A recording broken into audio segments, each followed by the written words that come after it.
Hi అందరికీ నమస్కారం. ఈరోజు ఈ వీడియోలో ఎల్ నీనో అంటే ఏంటి? దానివల్ల ప్రభావం ఎలా ఉంటాయనేది తెలియజేస్తాను. సో, మనకు ఎల్ నీనో అంటే దీని అర్థం ఏందంటే పసిఫిక్ మహాసముద్రం ఉపరితల జలాల్లో ఉష్ణోగ్రత సాధారణ కంటే ఎక్కువ పెరగడం దాన్నే మనం ఎల్ నీనో అని అంటాము. సో, ఈ ఎల్ నీనో ప్రభావం వల్ల ఏమైతదంటే వర్షపాతంలో హెచ్చుతగ్గులుంటాయన్నమాట. అంటే అస్థిరత వర్షపాతం అనమాట. ఒక ప్రాంతంలో భారీ వర్షం కురవడం, మరో ప్రాంతంలో తక్కువ వర్షం కురవడం, అదేవిధంగా ఇంకొక ప్రాంతంలో వర్షం లేకపోవడం వంటి పరిస్థితులు ఈ ఎల్ నీనో వల్ల ఏర్పడతాయన్నమాట.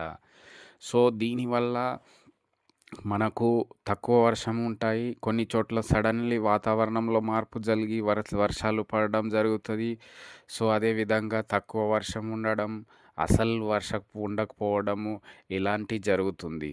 సో, దీనివల్ల రైతులు మనకు అంటే పంటల యొక్క ప్రభావం ఎక్కువ ఉంటాయి కొన్ని చోట్ల. సో, మనం ఎల్‌నినో ప్రభావం వల్ల చూసుకున్నట్లయితే దేశంలో దాదాపుగా 197 జిల్లాలకు ఎక్కువ ప్రభావం చూపే అవకాశం ఉందని వాతావరణ శాఖ సూచించడం జరిగింది.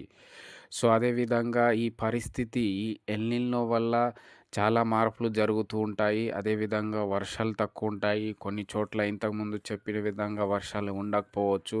దానికి అనుగుణంగానే రైతులు పంటలు సాగు చేసుకోవాలి. అంటే ఎక్కువ వర్షం అవసరం ఉన్నటువంటి పంటలు కాకుండా తక్కువ వర్షాలు కా అవసరం ఉన్నటువంటి పంటలైనటువంటి పంటలు సాగు చేసుకోవాలి. దానికి మనం చూసుకున్నట్లయితే చిరుధాన్యాల్లో మనకు జొన్న, అదేవిధంగా పెసర, కందు, మినుములు, అదేవిధంగా చూసుకున్నట్లయితే సజ్జలు ఇట్లాంటి కొర్రలు పంటలు సాగు చేసుకోవాలి. తక్కువ వర్షపాతం ఉన్నటువంటి పంట సాగు చేసుకుంటే ఈ ప్రభావం నుంచి మనము రైతులనేది బయటపడొచ్చు.